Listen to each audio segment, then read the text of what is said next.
महाराष्ट्र रे शेष होला मुस्लिम संरक्षण। शिक्षा एवं चाकरी क्षेत्र में मुस्लिम महिला को मिलुथुबा 5% कोटा को संपूर्ण रूपे रद्द करिसेंती राज्य सरकार। सामाजिक न्याय विभाग पक्षरु एने एक सरकारी संकल्प प्रकाश पाइछि। महाराष्ट्र रे मुस्लिम माननकु सरकारी एवं अर्ध सरकारी चाकरी समेत शिक्षानुष्ठान गुड़िकरे 5% संरक्षण मिलुथला।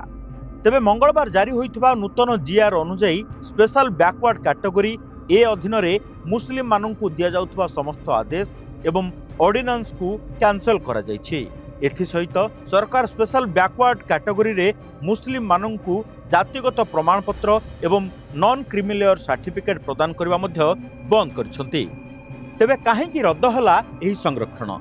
2014 मसीहारे तत्कालीन कांग्रेस एनसीपी सरकार एक ऑर्डिनेंस जरिया मराठा 16% एवं मुस्लिम 5% कोटा घोषणा करथिले।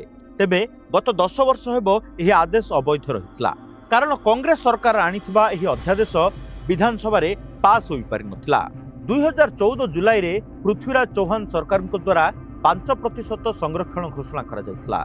सेही वर्ष अक्टोबर रे बॉम्बे हाईकोर्ट शिक्षा क्षेत्र रे संरक्षण को अनुमति देइथिले भी चाकरी क्षेत्र रे रोक लगाइथिले। 2015 रु 2018 जाए मामला कोर्ट रे चलिबारु कोनसी नुआ आईन प्रणयन होई पारला नाही। आउ एबे वर्तमान सरकार समस्त पुराना आदेश को रद्द करी एही चैप्टर को संपूर्ण बंद कर दैछन्ते। महाराष्ट्र सरकार को ही निष्पत्ति परे एबे राज्य राजनीति रे हटचमट सृष्टि होईछे। विरोधी दल यहाकू राजनीतिक उद्देश्य प्रणोदित बोली कहउथबा बेले सरकार यहाकू आईनगत प्रक्रिया बोली दर्शाइछन्ते।